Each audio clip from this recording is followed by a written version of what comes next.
And welcome to Honoring Diversity, the Key to Meeting Others Where They Are. And this is actually part 2.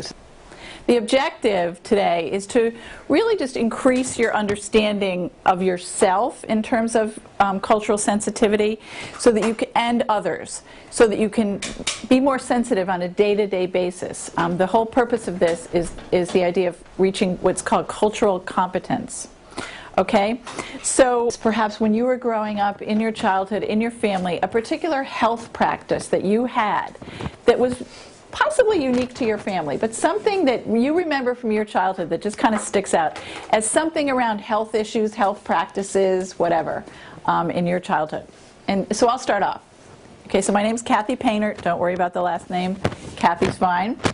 And I told you already what I do for a living, but I was trying to think of what's a health practice in my family growing up, and the thing that stands out to me is my dad would always, he had this thing about antibiotics, okay, but he called them biotics, and everything required biotics.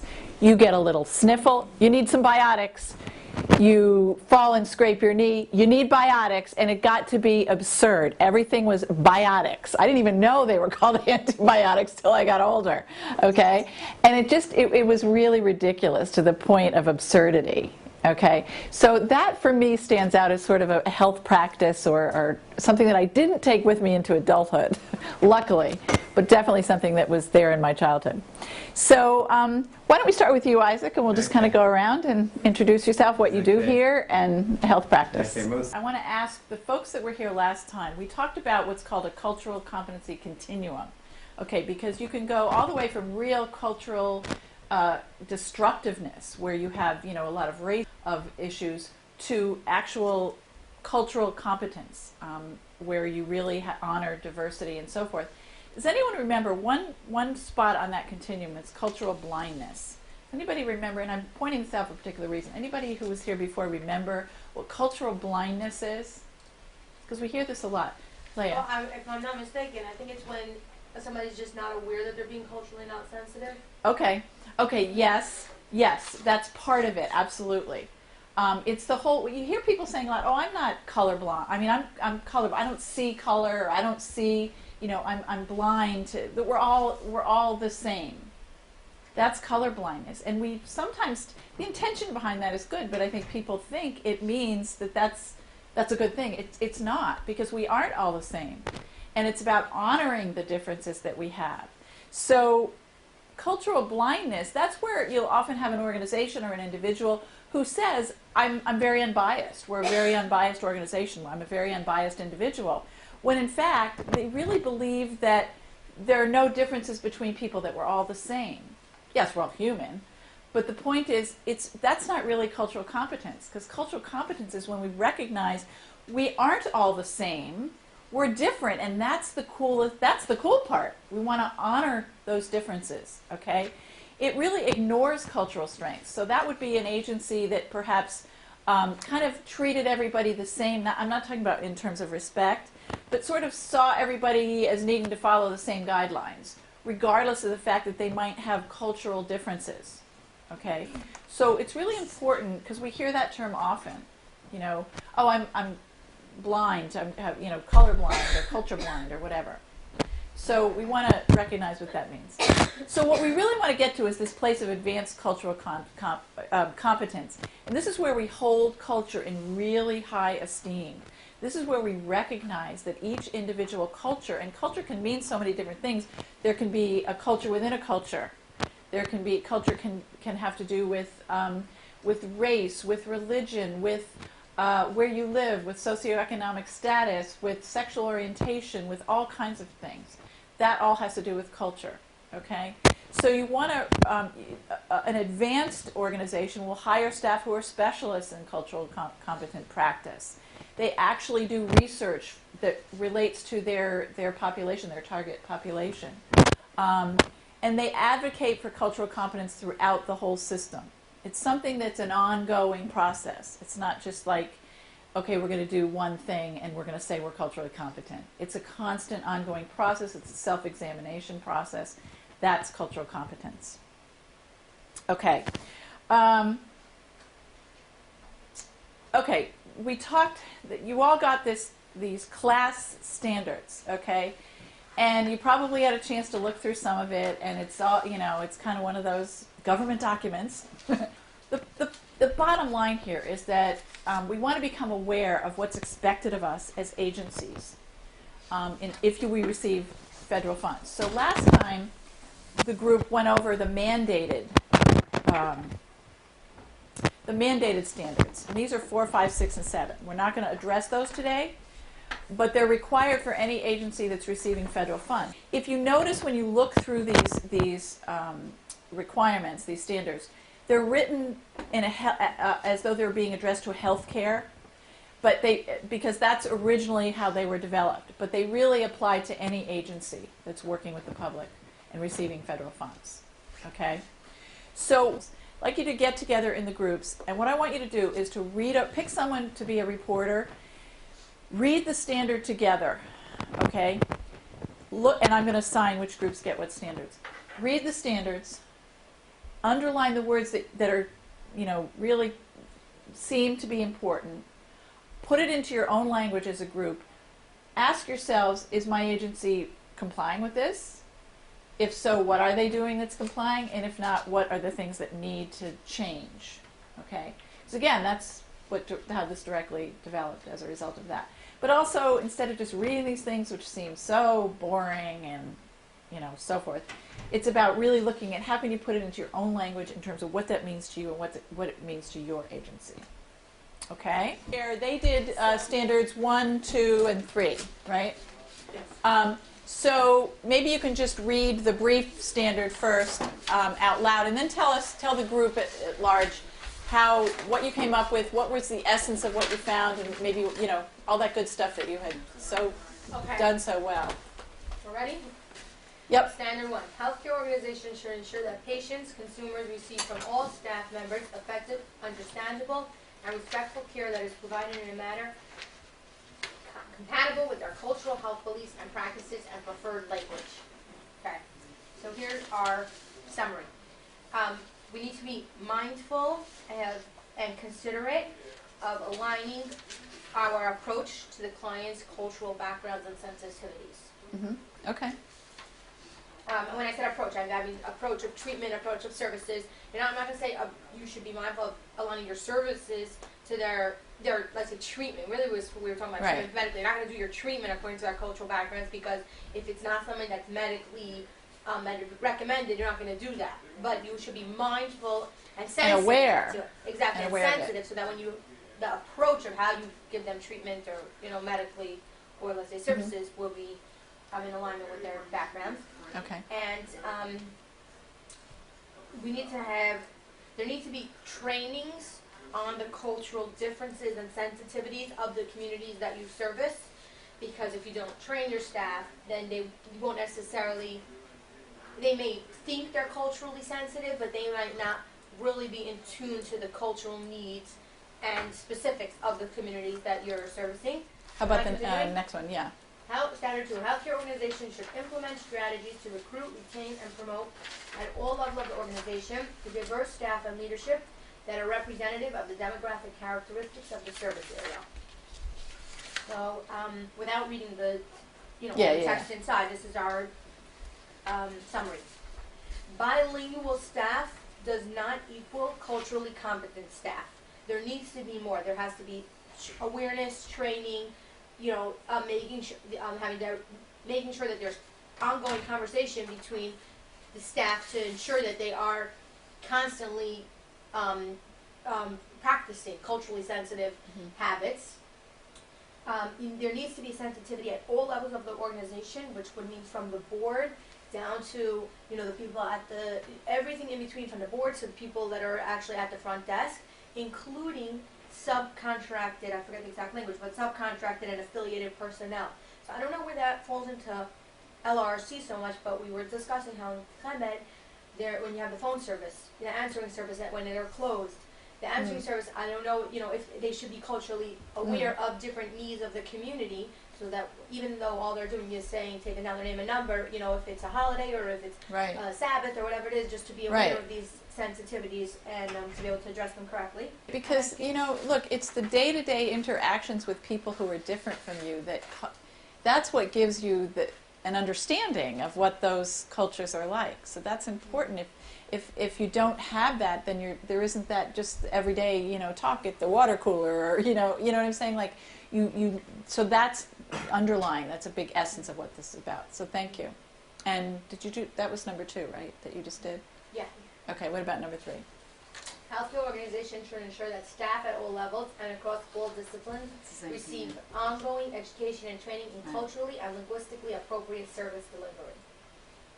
So our summary is that obviously we need to be providing education and training. And what's taken out of the text over here is that the education and training is not only in the sensitivities of the backgrounds, but actually on a clinical level, like in their approach to healthcare and how, you know, health-related issues may impact them. Like, for example, to understand the impact of differences in cultural backgrounds or socioeconomic backgrounds will have on somebody's diet or on somebody, you know, like in grievance issues. You mean grieving? Yeah, like grieving. Yeah. End of life care, grievance procedures, etc.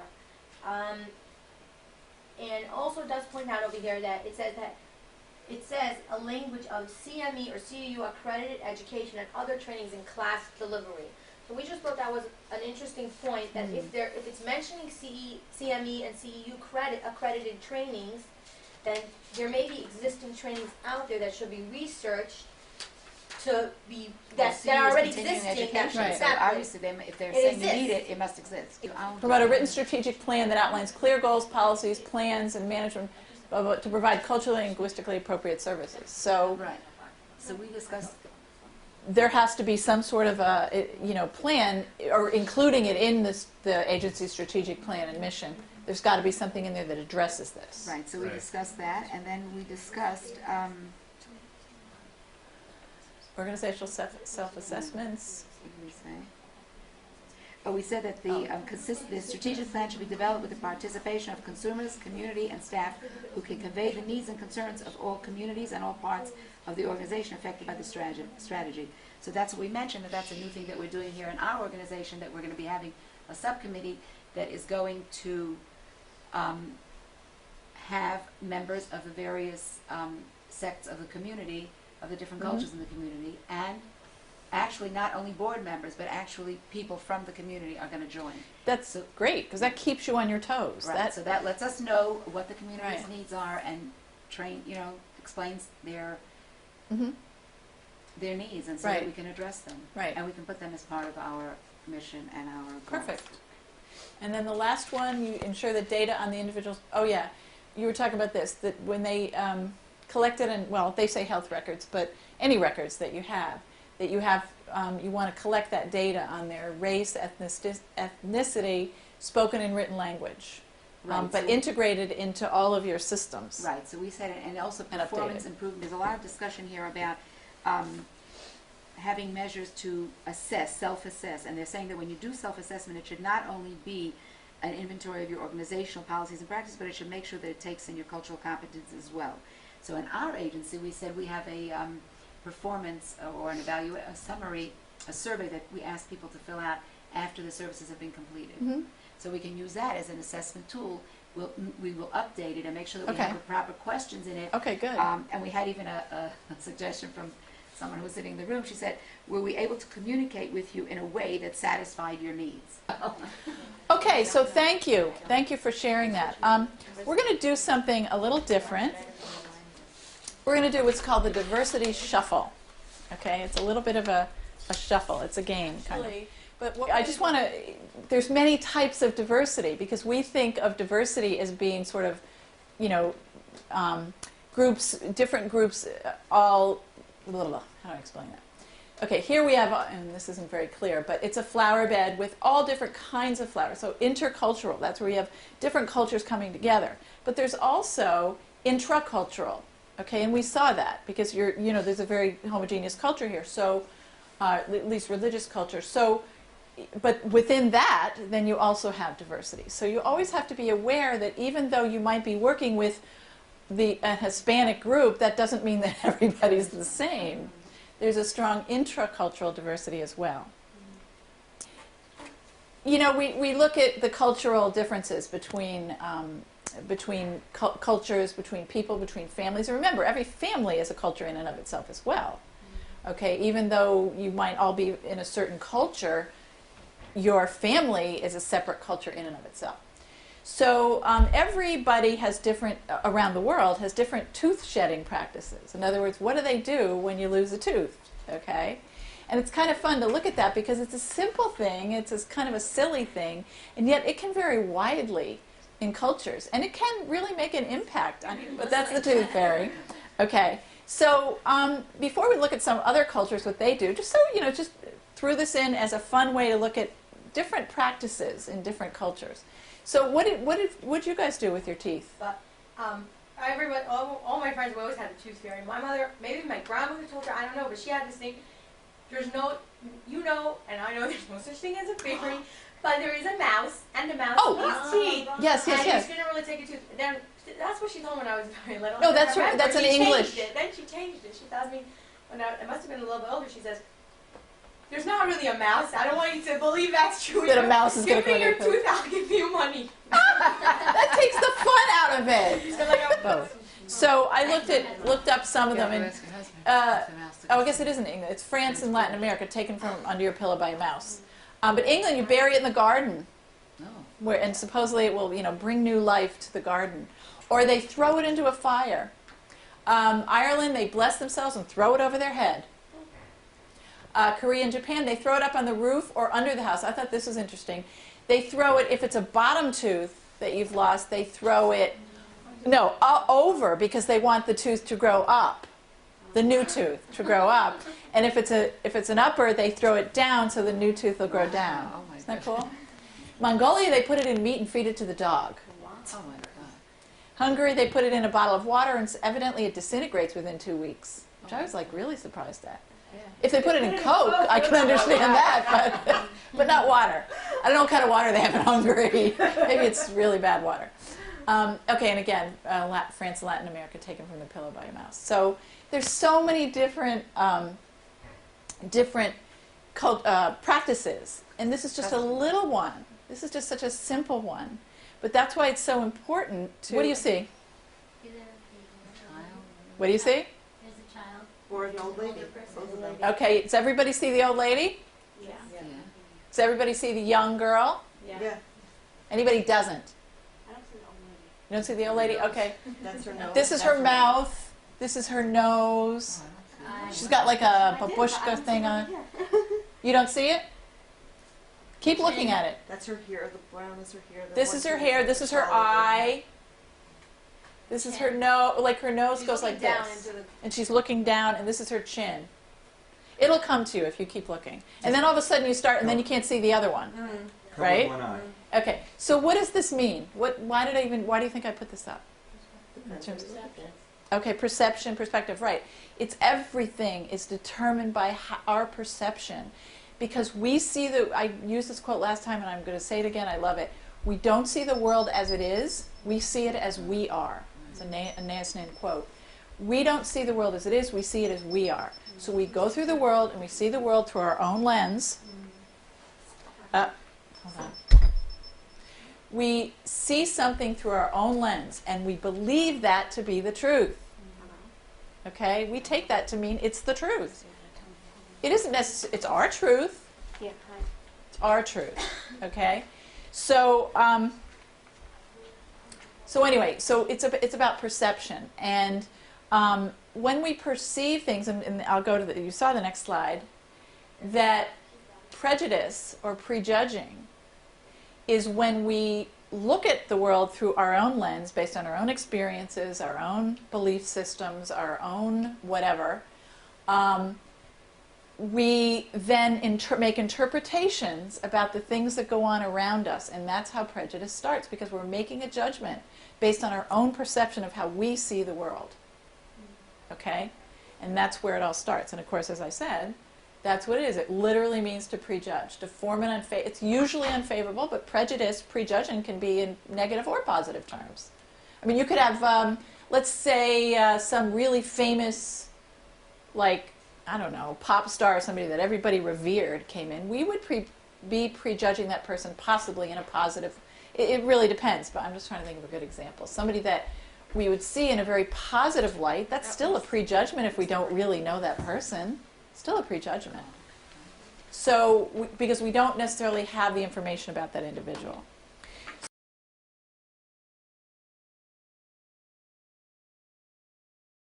So I just want to give you a few examples of how this constantly goes on. I'd love you to start to become aware of all of the interpretations that you make in the course of a day. It will overwhelm you. Okay, we're constantly doing this. Happens. I go and I'm going to do this training, and I see one of the guys who's going to be this training. Snobbing me, yeah. Okay, so I could think, boy, this guy's really snobby, really rude. Okay, what else could I think? What's another interpretation? He's against this training. Yeah, he really doesn't want, right. Training. He doesn't want to, oh, here's the trainer, I'm not going to be nice to her. Okay, what might another interpretation be? That it's like he thinks low or lesser of the person. Okay, right. Some people are very like hygienically.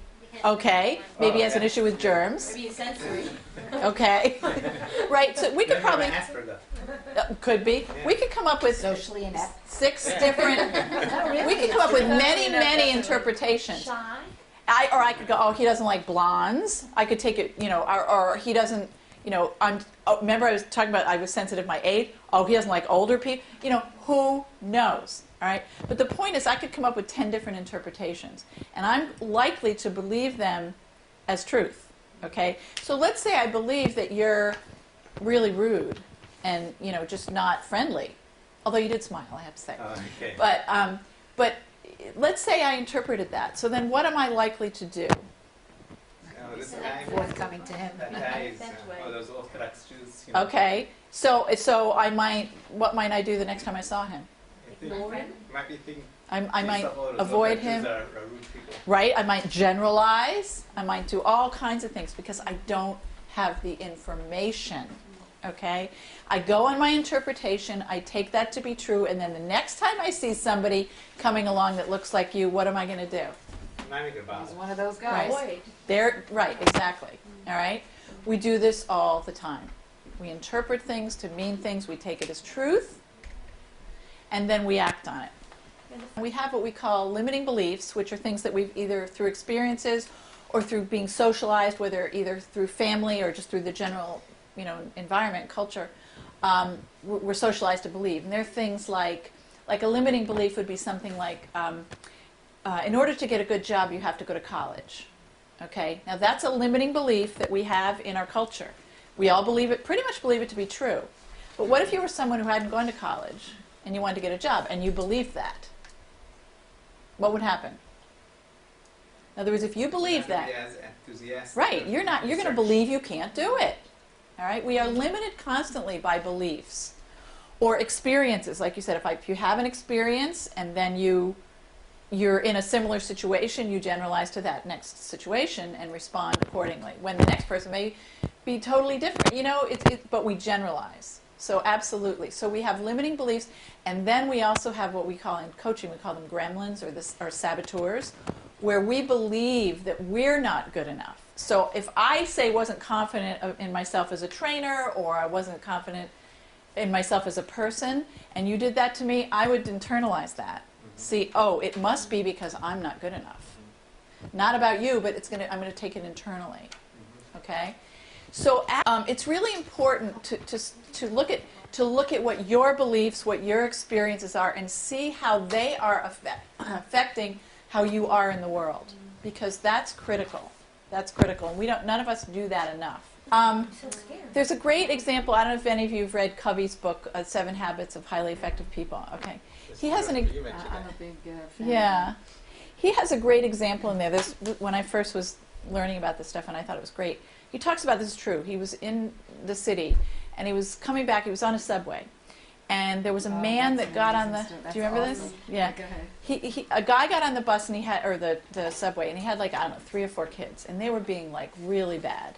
They were running all over, they were being obnoxious to the people on the train, they were just, screaming and yelling, and the guy was just sitting there, and he really wasn't doing anything. So Covey interpreted this. How do you think Covey interpreted this? I mean, what was going on in his head, do you think? What was he Why is he saying? not taking What care kind of of his father kids? was What that? kind of Yeah, father like, was that? Letting his what kids kind go of dad is that? That he's, doesn't he know how to control his children, and he should, the kids were bothering people and everything.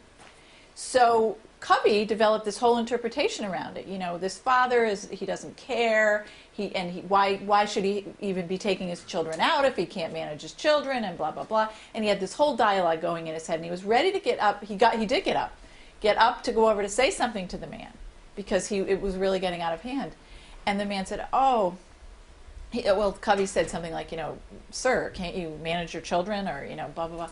And the guy said, "Oh, I'm so sorry. We just came from the hospital where their mother has just passed away, and I'm just completely in another world."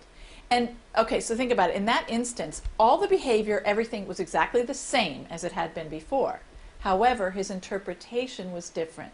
So suddenly he became, "Oh my gosh, is there anything I can do? What can I do to help you? Do you want me to help you get the kids, sitting down, blah, blah, blah." Whole demeanor changed because his interpretation, given more information, changed about the situation.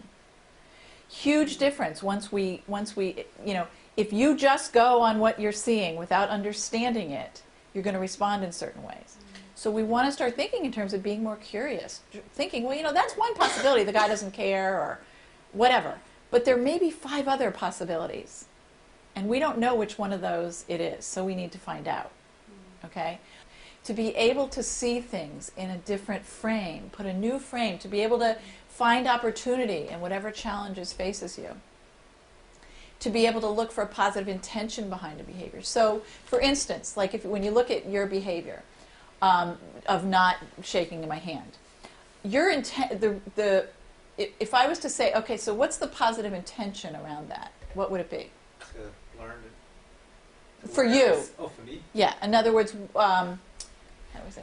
To fulfill your halachic requirements. Okay. So I'm not sure what that means, but To keep to the code of law that his Okay. religion has. Okay, Right, to keep to the Good. code of laws of his religion. okay. So what does that say about you then? That I'm an observant Jew Okay. that follows specific codes of laws. Okay, and so that you're really dedicated and observant to your belief system, that that you really you're really dedicated, all right? But that's your intent, okay? That may not be what I'm seeing, because I don't know the intent if I don't understand all that, right? So I'm only seeing that you're not shaking my hand. So I want to always look for the positive intent behind someone's behavior. And the only way I can know that would be to ask, like I just did. So you start to look at, like, I was working for a while with social workers in New Jersey who were the social workers that go into homes and take kids out who are being abused. And we had to do a training, and we were teaching them this skill.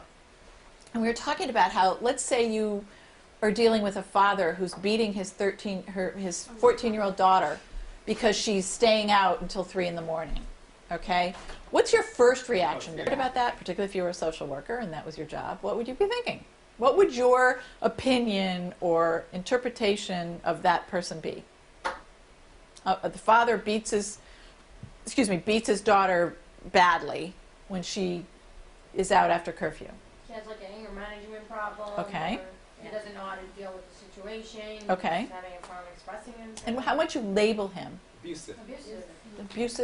Abusive father. We got to take that kid away. All right? So if you were to reframe that and you were to look at what could be the positive intent behind that father's behavior, what could it be? He's concerned about the welfare of his daughter, what Right. she might be getting up to, what danger she might be in. Right. He's worried sick. Right. That's the intent. We're not saying the behavior's okay. We're not putting anything around that. We're just looking for the intent. So the intent is that I love my daughter and I want to prevent her from being hurt further, which of course doesn't make sense. Well, then I'll hurt her, but the intent is positive, okay? That helps you. If you can see that person in that light, how does that change, perhaps, how you deal with that person? Fundamentally. Yeah, Because then you can start speaking to them from Right. a place of caring about their daughter Exactly. and teach them how to care for their daughter. exactly. And empathize. Right. It comes from a whole different place. And I'm glad you mentioned empathy, because that's a critical, we're going to in a minute talk about emotional intelligence, and that's a critical aspect of emotional intelligence. To be culturally sensitive, you have to have empathy. You have to have emotional intelligence. Okay? So, and you notice I put choosing. Choosing to see a situation in a positive light. I could choose to see things in it. I could choose to, see that guy as this abusive guy who shouldn't be allowed to, whatever. I mean, maybe that's the bottom line. Maybe he shouldn't be around the kids. But the point is, I don't see him as a horrible person. I see the goodness in his intent, and that would make me interact with him differently.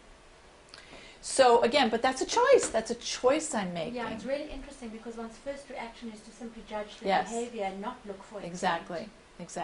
And obviously, Which is with interesting because I'm sitting here feeling some degree of anger to the initial description of Sure. this person, and then I became immediately aware of the shift happening when we started looking at intent. But we don't do that. No, we don't. And we don't always know what the intent is. In a case like that, you can sort of generalize, well, he wouldn't be doing it if he didn't care. If the daughter was out all night and he didn't care, and he didn't do anything about it, he probably wouldn't care. So again, but this is a conscious choice. So it's really important, again, I'm just using that example, I could come in and I could say, I first of all interpret what your behavior meant, and then I could say, I'm choosing to think, that guy, he's all those religious things, it's so ridiculous. I could go into this whole thing, right? But I choose to see that you are a really caring, observant person who believes so strongly in your belief system that you are willing to act on it even in the face of what could be perceived as in a negative way. Okay? That's a positive intent. Now, it's not done easily. It's not done easily. Because you have to consciously say, what's the opportunity here? I'll tell you, it makes your life much, much, much less stressed. And it's a much richer life because Much you richer. see much more. Much. It's not always easy, No. but the point is that if we can start recognizing, even if you see that maybe the intent wasn't as great or as good, there was a negative intent behind that you can still always put a positive frame and say there's some opportunity for him. Maybe my opportunity is to learn how to deal with negative people. Great, I'm being presented with all of this negative force because I need to learn how to deal with negativity. I need to be able to put boundaries, or I need to be able to whatever. That's why I'm being presented with this. So it's about really putting that frame around it. They're real issues. It's not what happens to us in life. It's what we do with what happens to us in life that matters. It's not the fact that the garbage, it's how you handle it, how you perceive it, how you interact with the people, all of those things. That's what makes it, that's what's important. We live in a world where pretty much we're always focusing in on the negative. You look at almost any institute, we're always looking at what's not right. What's wrong, what's not working, instead of looking at what's working, what is good. Because if we focus in on what's working and what's good, we're going to get more of that. But we don't do that. And so you're right. And so it's very easy for most people, myself included, I think we're socialized that way, to see the glass half empty rather than half full. I think it's Attitude is your perception, it's your interpretation, it's all of the things we've talked about. That's what determines your attitude. And you have that choice. So what we just did again was to go over those, the last four standards, class standards. You guys were kind of putting it in your own language, looking at how they applied to what your organization is doing. So now let's just kind of recap that, what you looked at, and what you came up with. So 11, you guys did 11 and 12, right? 11 and 12. Okay, so what, we have it up there, so I don't think we have to repeat it, right? Well, yeah, why don't we just read it? Because then for those who weren't doing it. Am I a spokesperson? Who's, Do we have a new one? yes, you did such a good one last time that you have to do it again. Healthcare organizations should maintain a current demographic, cultural, and epidemiological profile of the community, as well as a needs assessment to accurately plan for and implement services that respond to the cultural and linguistic characteristics of the service area. Okay, good, thank you. How about the other group? 13. Who was this? A healthcare organization should ensure that conflict and grievance resolution processes are culturally and linguistically sensitive and capable of identifying, preventing, and resolving cross-cultural conflict or complaints by patient consumers. So basically what they're saying is that even though we've learned everything and we know all the processes, but these things are inevitable. Cross-cultural differences do exist, and they're things that will arise. So basically what they're telling you is that into your regular complaint and grievance procedures that you have in your facility for regular things that might arise, you need to incorporate grievances and complaints that might arise out of cultural differences. Okay. And then they tell you a couple of things that you can do to fulfill the standard. So this is a suggestion in any case, but you can provide cultural competence training to staff, which we said all along, and you can provide your notices that inform the public of your complaint and grievance procedures. Make sure those notices are in the languages of your clients that you serve, and it has to have, you know, a name and a phone number of a representative who they can go to, and then in turn you have your staff trained to handle it. Okay, good. And then the last one, which is the optional one, number 14. Right, so they're telling you that you're encouraged to regularly make available to the public information about your progress and successful innovations in implementing the CLAS standards, and to provide public notice in the community about the availability of this information. Now, what did this say? How would we do this? Well, okay, so in other words, you have to They're make... talking about publications, standalone documents, newsletters, any television, radio, newspaper articles, websites. In other words, any place that you advertise your agency, you should include, I'm not sure exactly how, something letting them know that you have implemented the CLAS standard. I guess that you're Say a statement like you're an this, agency, right? Instead of saying this has been with- sponsored by the Medicaid, that you're an agency that adheres to CLAS standards. And I guess it is a good idea at the end of the day, because maybe people who are looking to use your agency will feel that they will be able to be serviced better. Right. They will feel more confident in using your facility, that you'll be able to reach out to them. So Yeah. You know, I'm even wondering if you should have something on your website that you guys took this training. You're Me. letting, yeah, right, you're letting All the, of us. you're, right, that's what I'm saying. Because you're letting the public know that you are really interested in being as culturally sensitive as possible. You even spent 2 days of training doing that. You know, because that tells them something about you. right. That you want to, that you're doing the things that you need to do to Right, implement. that you're this. interested. That EQ, or emotional intelligence, is far more important than IQ.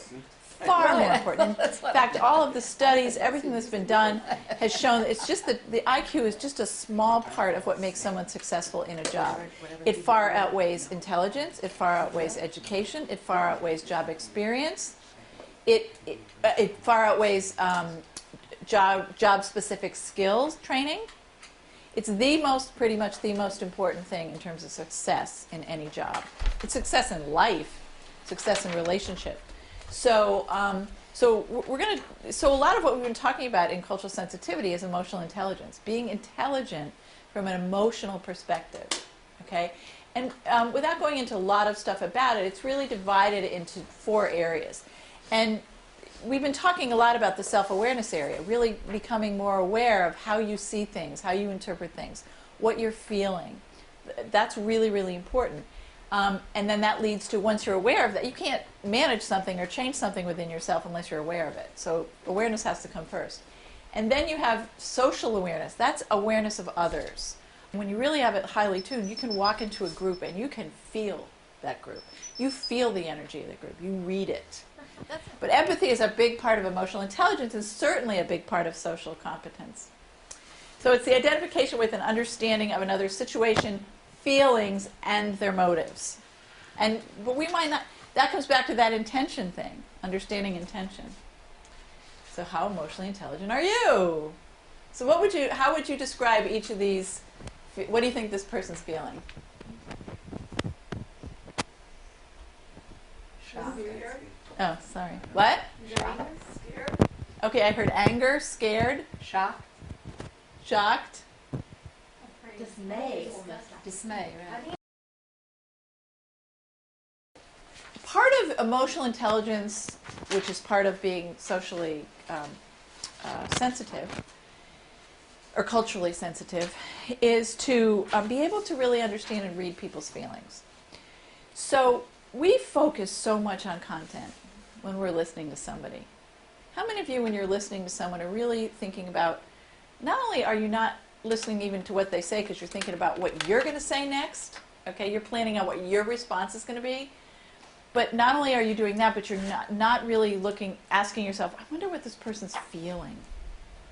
Okay, now, even at your job, at home, anywhere. But what are they feeling? Because if you understand what they're feeling, what do you think happens? If you really have a sense of what they're feeling, You're able to be much more empathetic, compassionate. you can connect with them. And connection is the basis of everything. It's how being in relation, being connected, is the way that we move forward in life, whatever we're doing. So you measure their body language and then kind of throw back to them, I really sense you're pretty upset here. Or, wow, it seems you're very frustrated today. Or like, let's say that woman that came in, and I don't know what her issue was, but she was obviously upset because she had walked and then she didn't think she was going to get anybody to talk to.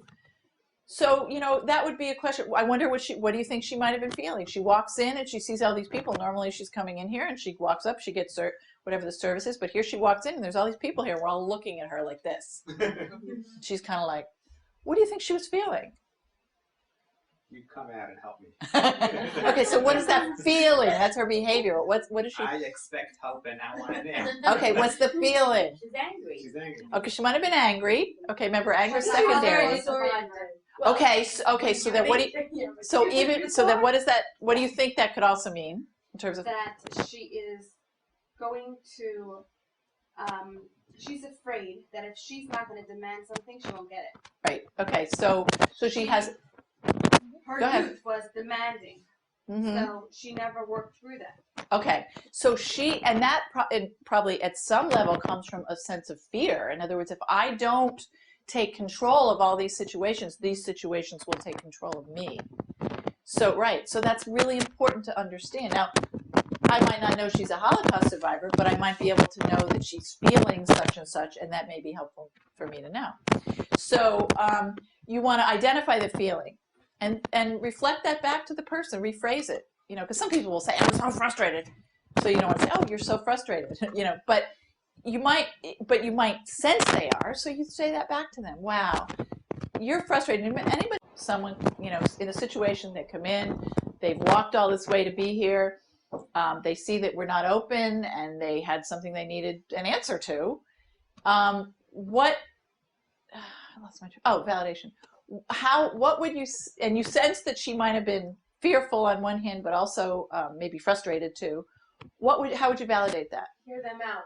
Okay, so what do you say that validates what they're I feeling? think the biggest thing of validation, you can say things, but the first step, you just hear them out, listen to them, and once they say that, you can apologize. If they're complaining about a frustration or something. No, What? it's like Okay. very angry that we're close. Okay. I see your. Yeah. Validating. Oh, so you're upset that we're closed, right? Okay. And then validating, it takes it even a step farther. It normalizes it for them. Right. Say, oh, I can understand. Not I can. I take I out of it. I say it's really understandable that you're frustrated because you've walked all this way thinking we were going to be open and we're not. It makes sense you're not happy about this. In other words, you're normalizing it for them. Now that you're not saying, okay, so we'll open for you, but that immediately reduces their level of whatever, anger, frustration, or whatever. So it's a combination of what everybody said, but it really comes down to normalizing it for somebody. And so it makes it more normal that you're not being this weirdo, that you're angry. It's just like, who wouldn't if you had the circumstances you had and all of a sudden you're in a different circumstance. So that's what validating is. So you reflect and rephrase and you observe their reaction. And there have been times I've said, wow, you're really frustrated. And they'll say, no, I'm not frustrated. I'm this or I'm that. Sometimes you're not correct. Great opportunity. It's a great opportunity for them to correct you and let you know how they really are feeling. And then you repeat it if necessary. So listening for feelings is a really, really important thing to do. So what I would like you guys to do is there's a little exercise in your handout. Okay, so what I want you to do is to work with a partner. And the partner's going to tell you an experience that he or she has lived recently. Have it be real, a real situation. but just tell it in an objective way. No feelings, just the facts. Like you might just say, I drove home the other day and there was garbage in the driveway, and I went on, told my neighbor about it. No emotion, just the facts. Okay, and then the listener has to guess what you might have been feeling in each of those experiences. In this case, you're not really reading body language. You're just trying to guess what someone in that situation might feel, and see if you're right. Okay. We don't have to do the part ask him or her to explain the causes of her feelings in the relationship situation, but let's just see if you can read what emotions the other person might have felt in that. But that's why those situations have to be real. Don't make something up. Okay? So, I mean, they have an example. What is it here? Last Wednesday was my birthday, and my mom bought me a present. Okay. And obviously you'd tell more than that. Okay? We clear on that? Well, let me ask you something. Which would be more helpful? To do that, or to act and have the person do it really objectively without emotion, or to have somebody, or just tell each other actual stories and have the other person reflect back and validate what you're feeling? Which would be more helpful to you? Or does it matter? I think the second way is more real. The first way is... Feels stilted? Yeah. Okay. All right, we can do it the second way. That's my personal Uh-oh, opinion. yawn. Everybody else yawn. Maybe you should- I was trying to hide it, right? Not really. Yeah, she's trying to hide.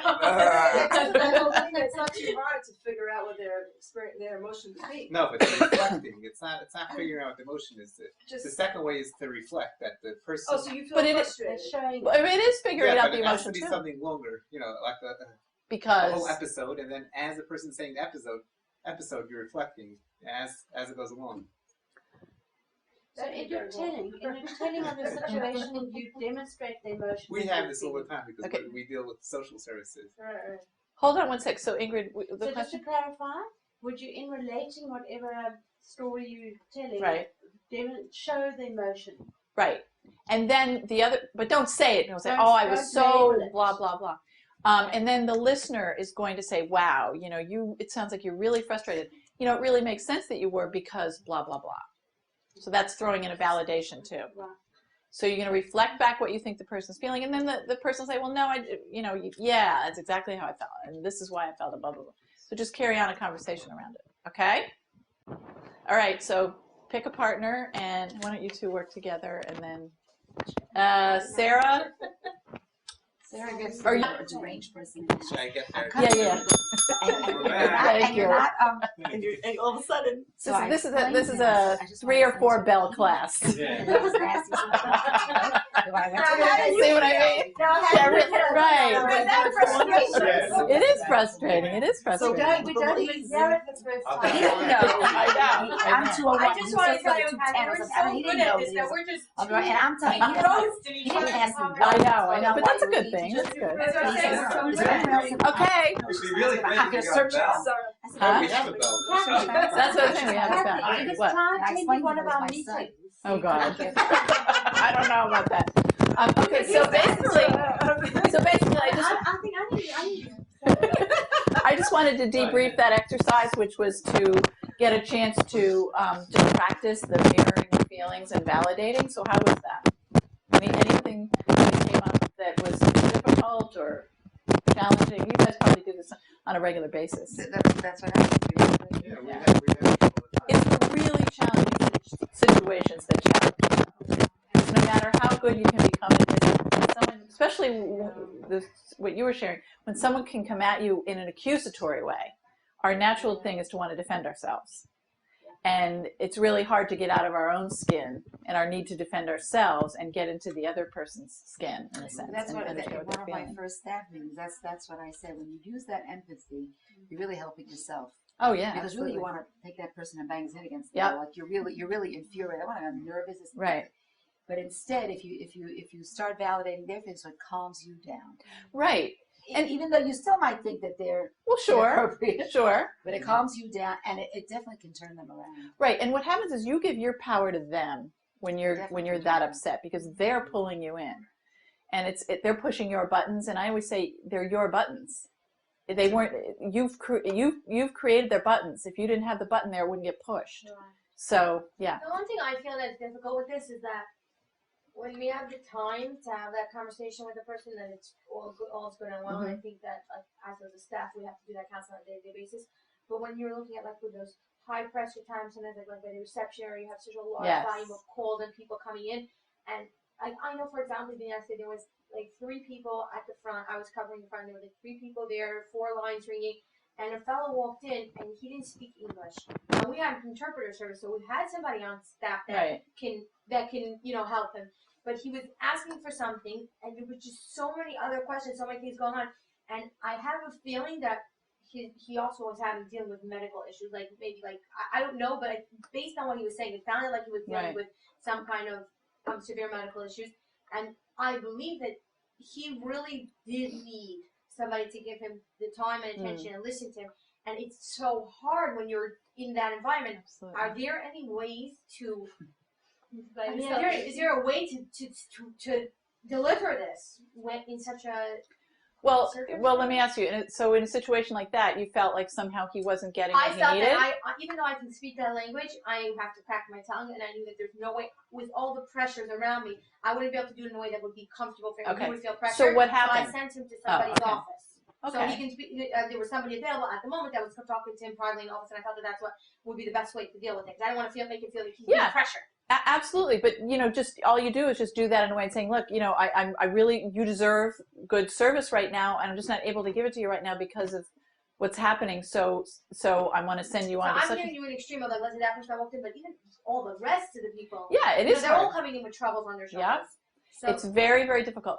I think so. Your question is then, in other words, how do you kind of consciously apply all this when you're in the moment? High pressure. Yeah. Not only in the moment. In the moment, if you have the time, that's great. But in the high pressure. Yeah. Well, right, because then it in those moments is when it's most difficult, because a lot of this takes conscious effort because it isn't the way we naturally go about things usually.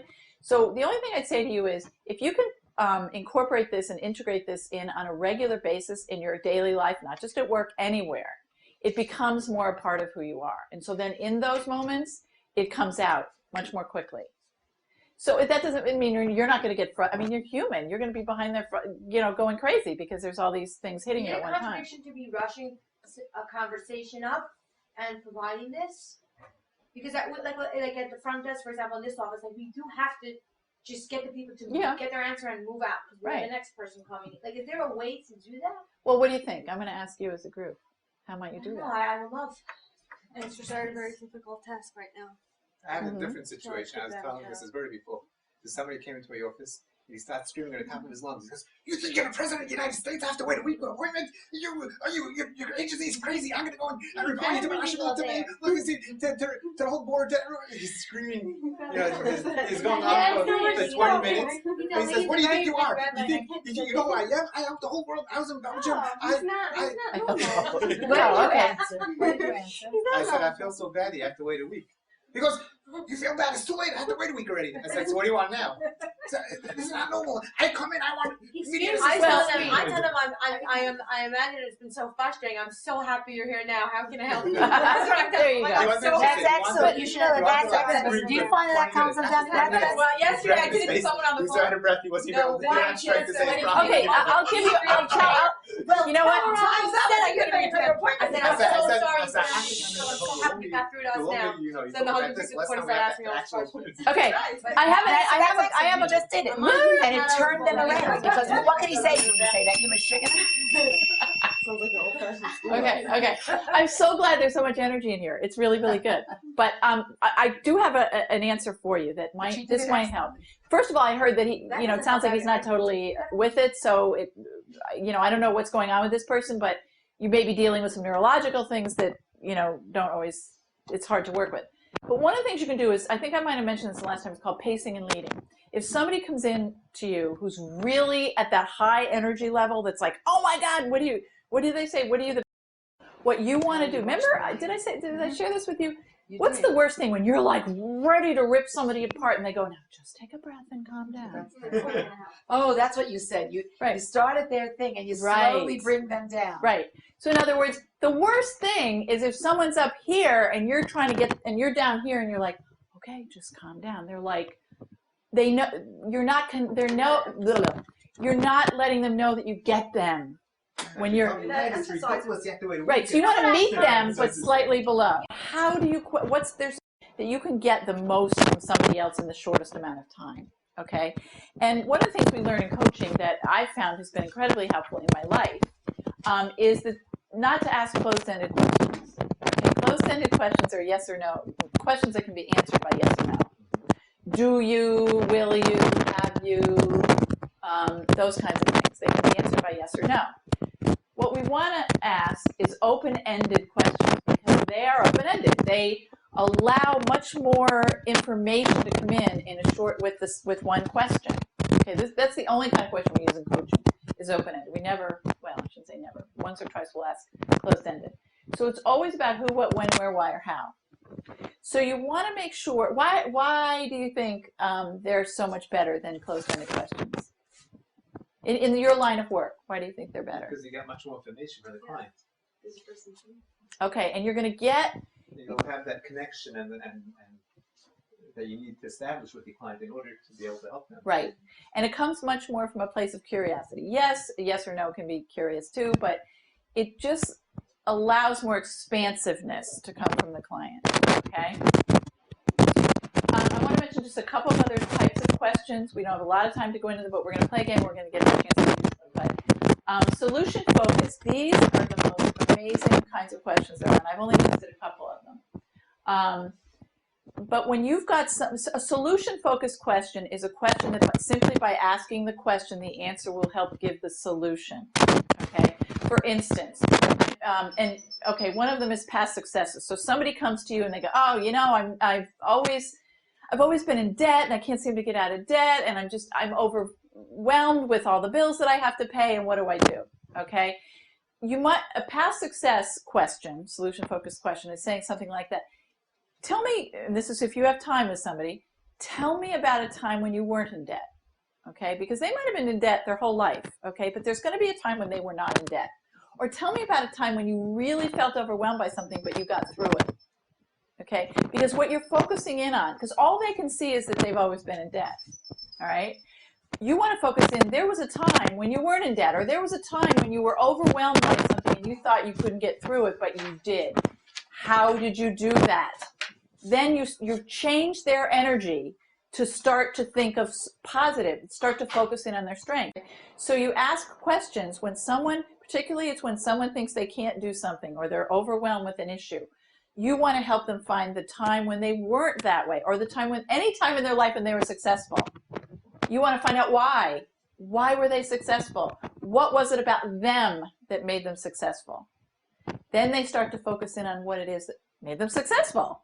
And then you've got something to work with there. All right, so the last thing is scaling questions. Those are really helpful with somebody just to say, okay, wow, you're really frustrated. You know, on a scale of 1 to, or like, well, I don't know if you'd say on a scale of 1 to 10, how frustrated. We could say on a scale of 1 to 10, how frustrated are you? 1, and you always say what 1 is. 1 is I'm not frustrated at all, and 10 is I could blow the roof off the building. Okay, okay, I'm a 5. Then you can gauge that, and then you can say, okay, so what would it take? What can we do for you here that would bring that to a 5 or a 4?